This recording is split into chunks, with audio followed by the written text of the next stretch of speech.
Ladies and gentlemen, it is a pleasure for me to address you today, and I regret not being with you in person. First of all, I would like to thank the Polish Presidency for organizing this conference on a topic which is very important, not only for me, but for the children when they are victims of crime. Helping children when they are involved in criminal proceedings is respecting their fundamental rights. Children's rights are enshrined in the Charter of Fundamental Rights of the European Union. Moreover, the Lisbon Treaty requires us to promote the protection of the rights of the child. The Charter's Article 24 explicitly stipulates that all children have the right to protection and care as is necessary for their well-being. Last February, I presented the EU Agenda for the Rights of the Child to step up the EU's efforts in better protecting and promoting children's rights. I intend to deliver concrete actions with concrete results. We must adapt the justice systems to meet the needs of children in Europe. And we do have the competence under the treaties to turn children's rights into reality now.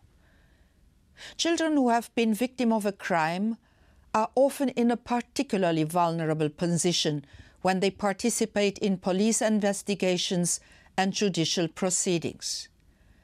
We must therefore ensure that they receive support and protection tailored to their needs.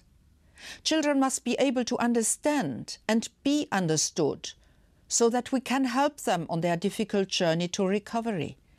We know that during an investigation, child victims are often vulnerable to further harm and distress. Being interviewed by the police and relive the events that can quite be frightening for a child.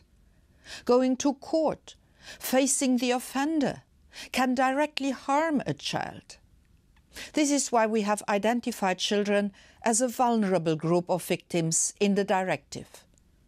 The Commission proposes appropriate measures to protect children throughout criminal investigations and court proceedings. I presented new legislation in May that will ensure that crime victims will be given the same minimum level of rights, support, protection and access to justice in all member states. Child victims can suffer terrible psychological and physical harm.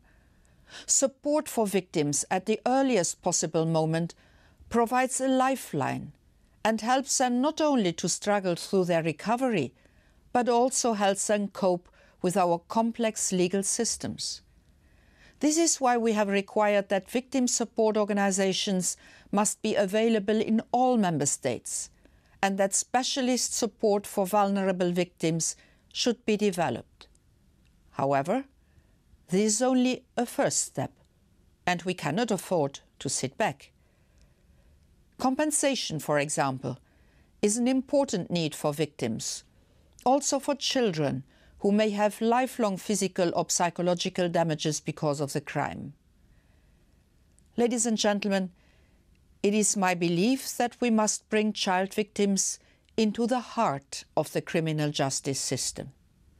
To genuinely respect the fundamental rights of children, to enable these young citizens to exercise their rights in the EU, in short, to make sure that children have effective access to justice.